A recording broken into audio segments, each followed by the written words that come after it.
अच्छा सुनो, सब्सक्राइब करते वक्त ना घंटी बजा देना ताकि जब मैं ऑनलाइन आऊँ तो तुम्हारे फोन की भी नमस्कार, जय हिंद, वंदे मातरम। दोस्तों, आप सभी का स्वागत है हमारे YouTube चैनल पर। तो आज हम बात करेंगे डीएलएड एग्जाम 2020 लेटेस्ट अपडेट। तो आज हमारी तारीख हो चुकी है 28 अगस्त 2020 की बड़ी अपडेट में सबसे पहले बात करेंगे डीएलएड छात्रों को मिल सकती है आज बड़ी खुशखबरी। जी हाँ दोस्तों, अपडेट क्या है? यूजीसी द्वारा अंतिम वर्ष की परीक्षाओं को लेकर सुप्रीम कोर्ट आज सुनाएगा फैसला। यूजीसी के दिशा निर्देशों पर फाइनल ईयर की परीक्षाएं होंगी या नहीं, सुप्रीम कोर्ट के फैसले पर टिकी सबकी नजर। तो दोस्त, इस खबर का सोर्स भी हम आपको दिखा देते हैं, नहीं तो आपको लगेगा झूठ की खबर है, तो ऐसा बिल्कुल नहीं है। तो सबसे पहले दोस्तों, आप खबर का सोर्स देख सकते हैं, लाइव हिंदुस्तान है। और दोस्तों देखिए, यहाँ पर डेट भी मेंशन की गई है 28 अगस्त। ठीक है, तो आज दोस्तों ये खबर आ सकती है कि सुप्रीम कोर्ट का फैसला आ जाने वाला है। पूरी अपडेट को हम इस वीडियो में देखेंगे। उसके बाद कुछ और बड़ी अपडेट्स। जी हाँ दोस्तों, बड़ी अपडेट में सबसे पहले बात करेंगे, आरक्षण का लाभ सबसे निचले तबके तक नहीं पहुंच रहा है, क्या हमेशा पिछड़े रहना इनकी नियति है, सुप्रीम कोर्ट। जी हाँ दोस्तों, जो बच्चे ओबीसी कैटेगरी के आते हो, ठीक है, अगर आप एससी कैटेगरी के हैं, अगर आप एसटी कैटेगरी के हैं, तो ये वीडियो आपके लिए बहुत ही इंपॉर्टेंट है। उसके बाद दोस्तों बात करेंगे, इलाहाबाद विश्वविद्यालय डीयू या बीएचयू की तर्ज पर परीक्षा कराने की मांग की जा रही है। उसके बाद दोस्तों आपको एक बात और बता दें, अगर ऐसा पेपर आपके डीएलएड में भी हो जाए ना, तो फिर तो बहुत मजा ही आ जाएगा आप लोगों को। तो पूरा दोस्तों अपडेट्स को आप इस वीडियो में देख लीजिएगा कि क्या है पूरी खबर। उसके बाद देखिए, डीयू एग्जाम 2020 छात्रों को घर से लानी होगी आंसर शीट, मोबाइल व लैपटॉप लाने की होगी छूट। ठीक है दोस्तों, आप मोबाइल लैपटॉप सब कुछ लेकर जा सकते हैं। पूरा दोस्तों अभी पैटर्न आपको हम इस वीडियो में दिखाएंगे कि कैसे क्या क्या होगा इनका पेपर। उसके बाद दोस्तों आज की अगली बड़ी अपडेट में 69,000 शिक्षक भर्ती की जांच कर रही एसटीएफ की टीम दिखा रही है लापरवाही। अभी तक दोस्तों मायावती दुबे एवं चंद्रमा यादव समेत कई लोगों को पकड़ने में रही असमर्थ। इस अपडेट को दोस्तों आपको जानना जरूरी होगा, क्योंकि आने वाले टाइम में आप भी शिक्षक भर्ती में सम्मिलित होंगे और 69,000 शिक्षक भर्ती के छात्र अभी तक नियुक्ति पत्र नहीं पा पाए हैं। उसका रीजन दोस्तों हमारी यूपी के एसटीएफ टीम है, इसको देखेंगे। उसके बाद हम बात करेंगे कि यूजीसी वाला दोस्तों जो मामला सुप्रीम कोर्ट सुनाएगा वो तो है ही है। ठीक है, तो एक एक करके दोस्तों आज की सारी अपडेट्स को हम शुरू करेंगे और आज की पीएनपी अपडेट को भी इस वीडियो में देखेंगे। डीएलएड प्रथम तृतीय सेमेस्टर एग्जाम 2020 सब कुछ इस वीडियो में हम कवर करेंगे। अगर अभी तक आपने वीडियो को लाइक ना किया हो तो लाइक कर दीजिएगा दोस्तों, लाइक वाली बटन को नीला कर दीजिएगा, क्योंकि दोस्तों आज आपके लिए ढेर सारी अच्छी खबरें हैं इस वीडियो में। सबसे पहले दोस्तों सुप्रीम कोर्ट के अपडेट्स को हम देखते हैं, क्या अपडेट क्या है, क्योंकि दोस्तों उससे आपको भी पता चलेगा कि क्या डीएलएड के छात्र प्रमोट होंगे या नहीं। जी हाँ दोस्तों, डीएलएड छात्रों की भी एक उम्मीद है कि सबको प्रमोट कर दिया जाए। अगर प्रमोट किया जाएगा तो 2019 बैच के फर्स्ट सेमेस्टर के छात्र, 2018 बैच के थर्ड सेमेस्टर के छात्र प्रमोट हो जाएंगे और आप लोग दोस्तों सेकेंड और फोर्थ सेमेस्टर में बच्चे पहुंच जाएंगे। तो क्या पूरा मामला, इसको देखते हैं। पहले देखिए क्या अपडेट है यहाँ पर। विश्वविद्यालय अनुदान आयोग यूजीसी द्वारा अंतिम वर्ष की परीक्षाएं आयोजित कराई जाएंगी या नहीं, इस पर सुप्रीम कोर्ट आज सुनवाई करेगा।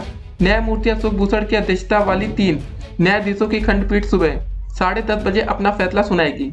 याद कर लीजिए दोस्तों समय। ठीक है, तो हमने कमेंट बॉक्स में आपके लिए एक लिंक भी दिया है, उस लिंक के माध्यम से दोस्तों आप चेक करते रहिएगा। डीएलएड फर्स्ट सेमेस्टर या थर्ड सेमेस्टर का जो लिंक है उसको ओपन करके रिफ्रेश मारते रहिएगा। जी हाँ दोस्तों, रिफ्रेश मारते रहिएगा। जैसे दोस्तों फैसला आएगा सबसे पहले आप उसको डाउनलोड कर पाएंगे। यूजीसी ने 6 जुलाई को देश भर के विश्वविद्यालयों को 30 सितंबर तक अंतिम वर्ष की परीक्षाएं आयोजित करने का निर्देश दिया था।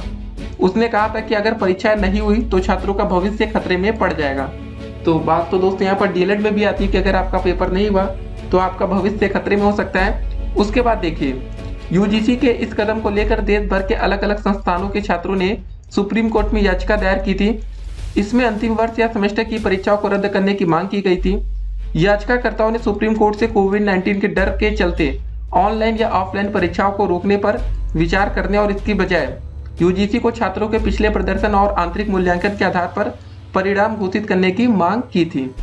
दिल्ली, महाराष्ट्र, ओडिशा, पंजाब, हरियाणा और मध्य प्रदेश सहित कुछ राज्यों ने अंतिम वर्ष की परीक्षाएं सहित विश्वविद्यालयों की परीक्षाओं को रद्द कर दिया है। हालांकि यूजीसी इस बात पर कायम है कि अंतिम वर्ष की परीक्षाओं को आयोजित किए बिना स्नातक करने वाले छात्रों को डिग्री नहीं दी जा सकती। तो दोस्तों यहाँ यूजीसी ने पूरी पावर लगा दी, राज्य दोस्तों कुछ नहीं कर सकते, मतलब राज्य सरकार बेबस है यूजीसी के सामने, कुल मिलाकर हम ये कह सकते हैं। उसके बाद आगे के अपडेट देखिए। Solicitor general of India Tushar Mehta ने यूजीसी की ओर से पेश होकर 8 अगस्त को सुप्रीम कोर्ट को बताया कि राज्य सरकारें परीक्षा को रद्द नहीं कर सकती। ठीक है, यह शक्ति यूजीसी के पास है। ठीक है, बात पावर की हो रही है, जैसा हमने आपको कहा। गृह मंत्रालय ने यूजीसी का समर्थन किया है और 13 अगस्त को सुप्रीम कोर्ट के समक्ष एक हलफनामा दायर किया जिसमें कहा गया कि उसने अंतिम वर्ष की परीक्षाएं आयोजित करने के लिए देश भर में बड़ी संख्या में छात्रों की शैक्षणिक रुचि को देखते हुए यूजीसी को परीक्षा कराने के लिए दोस्तों कहा। ऐसा दोस्तों आपको लगता है कितने छात्र पेपर देना चाहते हैं? सबको यहाँ पर पता है दोस्तों, क्या रियलिटी सरकार को नहीं पता? इस बात को हमें यहाँ समझना पड़ेगा। देखिए यहाँ पर दोस्तों डीएलएड के लाखों छात्र चाहते हैं कि इनको प्रमोट कर दिया जाए। ठीक है, हो सकता है कि कुछ ऐसे छात्र हो सकते हैं जो कुछ परसेंटेज में हो सकते हैं जो चाहते हो कि चलिए ठीक है हमारा पेपर हो जाए तो बढ़िया है, लेकिन फिलहाल दोस्तों जो छात्र चाहते हैं कि उनका समय बर्बाद ना हो, देखिए मेन बात आज के लिए टाइम है। याद रखिएगा दोस्तों, टाइम इज मनी, पैसा सब कुछ मतलब समय ही होता है। अगर समय रहेगा तो पैसा खूब कमाएंगे आप। तो ये सब कुछ है आपके सामने जो हमने अपडेट को रखा। आज 10:30 बजे आपका फैसला आ सकता है सुप्रीम कोर्ट का, और ये दोस्तों बहुत ही बड़ा फैसला होने वाला है। देखिए फैसला दोस्तों ऐसा होना चाहिए कि जिसमें सुप्रीम कोर्ट ये कह दे कि राज्य सरकारें कम से कम दोस्तों अपने राज्य में जो चाहे वो कर सकती हैं। बाकी बात रही यूजीसी की तो ठीक है। उसके बाद एक और अपडेट को पहले देखते हैं। इलाहाबाद विश्वविद्यालय डीयू या बीएचयू की तर्ज पर परीक्षा कराने की मांग। तो दोस्तों ऐसे डीएलएड के छात्र भी मांग कर सकते हैं, ऐसी बात नहीं, क्योंकि कोरोना वायरस सबके लिए। दिल्ली विश्वविद्यालय और बीएचयू की तर्ज पर यूजी अंतिम वर्ष अथवा पीजी अंतिम सेमेस्टर की परीक्षा कराए जाने की मांग अब इलाहाबाद विश्वविद्यालय में उठने लगी है। बड़ी संख्या में इलाहाबाद विश्वविद्यालय के छात्रों ने कुलपति प्रोफेसर ठीक आर तिवारी और परीक्षा नियंत्रक प्रोफेसर रमेंद्र कुमार सिंह को ईमेल भेजकर ओपन बुक अथवा असाइनमेंट आधारित परीक्षा कराने की मांग की है। जी हाँ दोस्तों, ओपन बुक टेस्ट या असाइनमेंट कैसे होता है इसको देखिए जरा। ज्ञात हो कि कोरोना काल में दिल्ली विश्वविद्यालय ऑनलाइन ओपन बुक परीक्षा करा रहा है, जबकि बीएचयू असाइनमेंट आधारित परीक्षा ले रहा है। देखिए दोस्तों ये दो बड़ी संस्थाएं बहुत ही बड़ी है। देखिए डीयू का नाम आपको तो बहुत अच्छे से पता होगा, दिल्ली विश्वविद्यालय, ये बहुत बड़ी चीज़ है, आपको पता ही होगा दोस्तों। तो वैसा हम अपना सकते हैं, इनको हम फॉलो कर सकते हैं। अन्य विश्वविद्यालय भी ऑनलाइन या फिर डाक के माध्यम से परीक्षाएं करा रहे हैं। सोचिए दोस्तों डाक, ठीक है, इसको जरा ध्यान से सुनिएगा। छात्रों का कहना है कि कोरोना काल में पारंपरिक तौर पर परीक्षाएं कराना छात्रों के हित में नहीं होगा। ऑफलाइन सामान्य तरीके से परीक्षा कराना न केवल छात्र बल्कि शिक्षकों के स्वास्थ्य के लिहाज से खतरनाक है। सामान्य हालत में परीक्षाएं मई तक पूर्ण हो जाती थी और जून के अंतिम सप्ताह तक छात्रों को उनका परीक्षा फल व शैक्षिक उपाधि प्रदान की जाती थी। कुलपति प्रोफेसर आर तिवारी ने कहा कि ओपन बुक परीक्षा नहीं करा सकते। परीक्षा कराने के संबंध में इलाहाबाद विश्वविद्यालय ने मतलब निर्णय ले लिया है। इस व्यवस्था में किताब लेकर ठीक है दे सकेंगे परीक्षा। इसको देखिए दोस्तों, ओपन बुक परीक्षा में छात्र अपने किताब नोट्स के साथ रखकर परीक्षा दे सकते हैं। सवाल सॉल्व करने के लिए इनकी मदद वो ले सकते हैं और ऑनलाइन ओपन बुक एग्जाम में स्टूडेंट्स अपने घर से ही पेपर डाउनलोड करेंगे और अपनी सीट पर सारे प्रश्नों के जवाब लिखेंगे।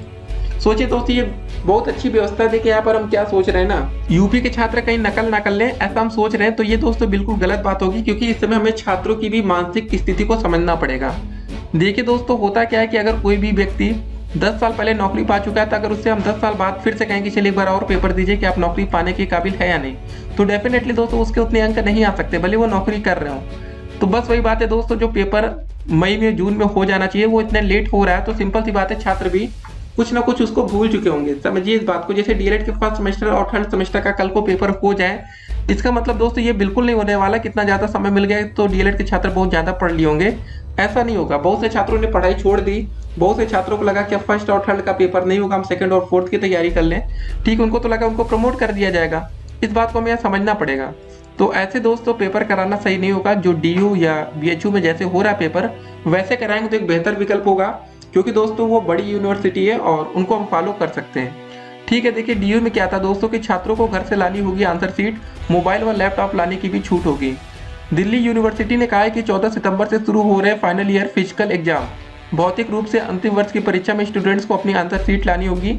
इसके अलावा यह भी तय किया गया है कि अंडर ग्रेजुएट व पोस्ट ग्रेजुएट स्टूडेंट्स को परीक्षा में मोबाइल, लैपटॉप, टैबलेट जैसे इलेक्ट्रॉनिक गैजेट लाने की छूट होगी। यूनिवर्सिटी ने बुधवार को दिल्ली हाईकोर्ट में हलफनामा दायर कर कहा कि जो स्टूडेंट्स 10 अगस्त से 31 अगस्त के बीच चरण में परीक्षा नहीं बैठे हैं, उनके लिए दोस्तों ओपन बुक एग्जाम कराकर दूसरा चरण ऑनलाइन या ऑफलाइन यूनिवर्सिटी सेंटर में फिजिकल टेस्ट मोड होने जा रहा है। स्टूडेंट चाहे तो दिल्ली यूनिवर्सिटी के एग्जाम सेंटर आकर परीक्षा दे सकते हैं, और अगर वह कोविड-19 महामारी के चलते यात्रा नहीं कर सकते तो फिर वह ऑनलाइन परीक्षा भी दे सकते हैं। अब दोस्तों ये होता है एक तरीका पेपर लेने का। अब ऐसा ना हो जाए कल को दोस्तों डीएलएड में कि नहीं जबरदस्ती आपको सेंटर तक पहुंचना है।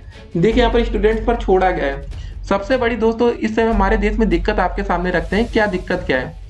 देखिए दोस्तों पिछले 24 घंटे में फिर से हमारे देश में 76,000 से अधिक कोरोना के मामले सामने आए। जी हाँ दोस्तों ये नंबर बढ़ते जा रहा है, 1,000 लोगों की जान जाती है, 61,000 से अधिक लोगों की अब तक जान जा चुकी है। देखिए दोस्तों इस समय अब यहाँ सरकार को जवाब देना ही पड़ेगा, सरकार की जवाबदेही बनती है। कितने कोरोना मरीज आखिर आ कहाँ से रहे, क्या दोस्तों कारण है, सरकार कहाँ पर मतलब फेल हो चुकी है। जी हाँ दोस्तों 76,000 मामले कुछ होते हैं, दुनिया के दूसरे पोजीशन पर हम पहुंचने वाले हैं। बाकी दोस्तों इतने देश हैं, लिस्ट आप देख रहे हो लाइन से लगे दोस्तों, कहीं पर कोरोना के मतलब मामले बढ़ ही नहीं रहे। जी हाँ दोस्तों थोड़े थोड़े मामले बढ़ते हैं। अब बात करिए दोस्तों हम लोग ऐसे पाकिस्तान पाकिस्तान चिल्लाते रहते हैं, 24 घंटे में वहाँ सिर्फ 445 नए केस है, 7 लोगों की जान गई है। अब आप क्या कहेंगे इस पर, आपके सामने सब कुछ है। हमारे देश में 76,000 से अधिक कोरोना के मरीज एक दिन में मिलते हैं। और आपको पता होगा अगर आपके गाँव में घर के पास कहीं पर भी कोरोना का कोई मरीज मिला होगा तो आपने उनसे कैसे दूरी बनाई, इस बात को आप बहुत अच्छे से समझते होंगे, ठीक है ना। तो कल को दोस्तों अगर आपको भी कोरोना हो जाएगा तो दुनिया ऐसी दोस्तों दूरी बनाएगी, उससे आपकी मतलब मानसिक स्थिति और खराब होगी। आप सोचेंगे यार कहाँ कोरोना हो गया, लोग अब हमसे दूर भाग रहे हैं, कोई हमसे बात नहीं कर रहा, तो ये सब दिक्कतें होती हैं। उसके बाद देखिए दोस्तों अपडेट कैसी डीयू से इसको जरा देख लेते हैं कि हलफनामे में फिजिकल एग्जाम के दिशा निर्देशों का उल्लेख करते हुए डीयू ने कहा है कि ऑनलाइन और ऑफलाइन दोनों मोड की परीक्षाओं में स्टूडेंट्स को खुद अपनी answer sheet A4 size black pepper, ठीक है, ब्लैंक पेपर और पेन का प्रबंध करना होगा। मतलब दोस्तों जो फोटो कॉपी कराते हैं ना, जो पेज आता है सादा पेज, उसी को आपको लेकर जाना है, ठीक है, और आप पेन का लेकर जाइए। और कॉलेज और विभाग की तरफ से इस संबंध में कोई मदद नहीं की जाएगी। परीक्षा केंद्र पर जरूरी सभी स्टेशनरी का बंदोबस्त स्टूडेंट्स को ही करना होगा। स्टेशनरी के अलावा फेस मास्क, सैनिटाइजर और इलेक्ट्रॉनिक गैजेट के साथ परीक्षा केंद्र में प्रवेश करने की अनुमति होगी।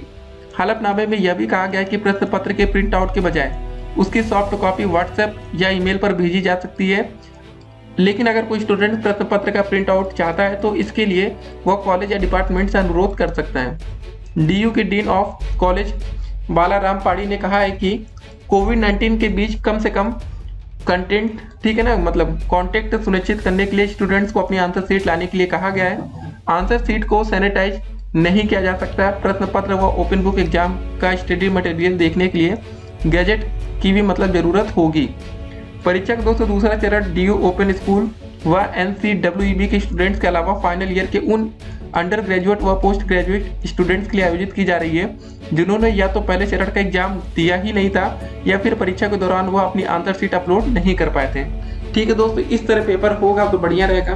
तो सोचिए दोस्तों अगर आपका भी कल पेपर हो डीएलएड में और आपको कहे कि आप फोन लेकर जा सकते हैं तो कितना बढ़िया रहेगा ना, मोबाइल फोन आप लोग लेकर जाएंगे और जल्दी से दोस्तों डीएलएड की हमारी सारी वीडियोस को देख लेंगे, ठीक है, जिस भी मतलब पेपर होगा उसको देख लेंगे तो आराम से आप सारे आंसर पा जाएंगे। ठीक है, बढ़िया चीज़ है ये। देखिए सबसे बड़ी चीज़ है ना कि इस समय दोस्तों छात्रों को भी मतलब हित देखना पड़ेगा। ऐसा मत सोचिए कि यार 3-4 महीने लॉकडाउन लग गया तो उसके बाद छात्र की तैयारी अच्छी हो गई। लॉकडाउन में तैयारी सबकी खराब हुई है, किसी की बेहतर नहीं हुई है। इस बात को मैं आपके सामने क्लियर कर रहे हैं। अगर आपको लगता है कि आप भूल चुके हैं, आप डीमोटिवेट बिल्कुल मत होइए। आपके साथ दोस्तों लाखों छात्रों ने पढ़ाई छोड़ी है, सबका मतलब बेकार है। हाँ, कुछ छात्र ऐसे होंगे दोस्तों जो पढ़ने वाले होंगे, बिल्कुल वो पढ़ते रहे होंगे, लेकिन अधिकांश छात्रों का दोस्तों जो मानसिक स्थिति होता है ना वो आपके जैसा है। तो आप बिल्कुल परेशान मत होइएगा कि आपकी पढ़ाई कमजोर हुई है। तो एक आरक्षण वाली दोस्तों बात थी, एक 269,000 शिक्षक वाली बात थी, इसको भी जरा हम देख लेते हैं। आरक्षण मुद्दा आपके लिए हो सकता है कि बहुत ही ज्यादा इंपॉर्टेंट हो आज की डेट में। आरक्षण का लाभ सबसे निचले तबके तक नहीं पहुंच रहा है, क्या हमेशा पिछड़े रहना उनकी नियति है? ऐसा सुप्रीम कोर्ट की दोस्तों टिप्पणी है, तो इसको देखना ही पड़ेगा ना। आरक्षण का लाभ SC/ST के सबसे निचले स्तर के लोगों तक नहीं पहुंच रहा है, क्या हमेशा पिछड़े रहना ही उनकी नियति हो गई है?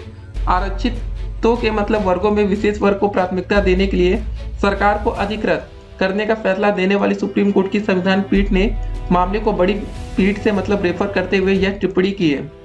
पीठ के इस टिप्पणी से SC/ST आरक्षण में OBC की तरह से क्रीमी लेयर लागू होने का दरवाजा खुल सकता है। केंद्र सरकार क्रीमी लेयर का विरोध कर रही है और ये मामला पहले से ही सुप्रीम कोर्ट में लंबित है। पीठ की ओर से फैसला लिखते हुए जस्टिस अरुण मिश्रा ने कहा कि लाख टके का सवाल यह है कि आरक्षण का लाभ कैसे निचले तबके तक पहुंचाया जाए। रिपोर्ट बताती है कि आरक्षण का लाभ लगातार वही ले रहे हैं जो ऊपर उठ चुके हैं और जो नौकरियों में पर्याप्त प्रतिनिधित्व हासिल कर चुके हैं। जी हाँ दोस्तों, सच्चाई ये है ना, जो व्यक्ति गरीब है, ठीक है, आरक्षण में क्या होता है कि हमें गरीबों को समानता लाना, ऊपर लाना है। अब आप देखते होंगे गाँव में जाकर एक व्यक्ति बहुत ही गरीब है तो उनके सभी लोग गरीब है, ठीक है, तो आरक्षण दोस्तों उनको मिलना चाहिए जो कि ठीक है ज़्यादा गरीब है। बाकी जो अमीर हो चुके हैं अब उनको आरक्षण की क्या जरूरत। मूक दर्शक बनकर नहीं रहा जा सकता। देखिए, जस्टिस मिश्रा ने कहा कि SC/ST और सामाजिक व शैक्षणिक रूप से पिछड़े वर्गों की सूची में बहुत से वर्ग गैर बराबरी पर हैं। अपने 78 पेज के मतलब फैसले में पीठ ने कहा कि संविधान के अनुच्छेद 14, 15, 16, 338, 341, 342 और 342(1) की व्यापक जनहित में व्याख्या करने का वक्त आ गया है। इनकी व्याख्या कर इंदिरा साहनी और अन्य फैसलों की बाध्यकारी नजीरों पर पुनर्विचार करने की आवश्यकता है। हालांकि हम इन फैसलों की पूरी इज्जत करते हैं, लेकिन वास्तविक हकीकत से भी मतलब नजरें नहीं चुराई जा सकती हैं और मूक दर्शक बनकर नहीं रहा जा सकता। ठीक है, बदलती सामाजिक वास्तविकताओं को ध्यान में रखे बिना समाज सुधार के ये सब दोस्तों बातें हैं। ठीक है, संवैधानिक मकसद से हासिल नहीं किया जा सकता ये सब चीजें। तो आरक्षण में दोस्तों कुछ ना कुछ बदलाव आने वाले टाइम में आपको देखने को मिलेगा। SC और ST में, स्पेशली OBC में तो चलिए ठीक है, नहीं होगा उतना। अब 69,000 भर्ती पर दोस्तों हम बात कर लेते हैं। देखिए दोस्तों, 69,000 शिक्षक भर्ती में धांधली के आरोप लगे हैं और इसमें दोस्तों जो सरगना रहे हैं, एक तो मायावती दुबे एवं चंद्रमा यादव। ठीक है, ये दो लोगों को दोस्तों अब तक यूपी के STF पकड़ने में रही है असमर्थ। जी हाँ दोस्तों, नाम तो सुनते ही आप डर जाते होंगे, STF की बात आ गई। लेकिन क्या हो रहा है, क्या दोस्तों ये इतने बड़े मतलब क्या हो गए कि इनको मतलब पकड़ा नहीं जा सकता। मतलब दोस्तों इतनी टेक्नोलॉजी का क्या मतलब हो गया आज की डेट में कि इनको पकड़ा नहीं जा रहा। क्या दोस्तों रीजन है, इसको जरा देखिए। 69,000 शिक्षक भर्ती की CBI जांच की मांग लगातार हो रही है। CBI जांच की मांग इसलिए लोग कर रहे हैं क्योंकि STF द्वारा भर्ती को ठंडे बस्ते में डालने की तैयारी की जा रही है। जी हाँ दोस्तों, भर्ती को भ्रष्टाचार के भेंट चढ़ा दिया गया है। वैसे भर्ती को लेकर लोगों द्वारा अलग अलग दावे किए जा रहे हैं। भर्ती को लेकर सोशल मीडिया पर घमासान मचा रहता है। बंटी पांडे कहते हैं कि भर्ती रद्द और CBI जांच को लेकर मुख्यमंत्री, राज्यपाल एवं प्रधानमंत्री जी को ज्ञापन एवं ट्विटर पर लगातार ट्वीट के माध्यम से अभियान चलाया जा रहा है और यह भर्ती परीक्षा रद्द होकर ही रहेगी। भर्ती की CBI जांच संबंधित याचिका लखनऊ में दोस्तों नूतन ठाकुर जी के नेतृत्व में चल रहा है एवं इलाहाबाद हाईकोर्ट में भी दोस्तों सीमान सिंह के नेतृत्व में चल रहा है। ये सब दोस्तों बातें, देखिए नौकरी पाना कितना मुश्किल है आज की डेट में, ये बात हम आपके सामने रख रहे हैं। आपको लगता होगा नहीं यार नौकरी हम आसानी से पा जाएंगे, खाली पढ़ाई वढ़ाई कर लो नौकरी मिल जाती है। पढ़ने से नौकरी नहीं मिलती है, समझदारी, अकल वकल सब कुछ आपके पास होना चाहिए। क्या हो रहा है दोस्तों दुनिया में, समाज में, आपको जानना पड़ेगा। उसके लिए आपको सोशल मीडिया से जुड़ना पड़ेगा। सोशल मीडिया से जुड़ने का मतलब आप हमसे जुड़िए, हमारे यूट्यूब चैनल को सब्सक्राइब करिए। बाकी दोस्तों सारी अपडेट्स हम कहीं ना कहीं से लाते रहेंगे आपके लिए। ठीक है, तो आप दोस्तों बातों को अच्छे से आप समझना शुरू कर चुके होंगे कि अब तक के लिए स्टे कनेक्टेड जैसे जजमेंट आता है तो हम उसको कमेंट बॉक्स में नीचे लिंक के माध्यम से आपको प्रोवाइड कर देंगे। तो दोस्तों कमेंट बॉक्स का जो नीचे लिंक है उसको आप लगातार चेक करते रहिए। फिर मिलते हैं, स्टे कनेक्टेड।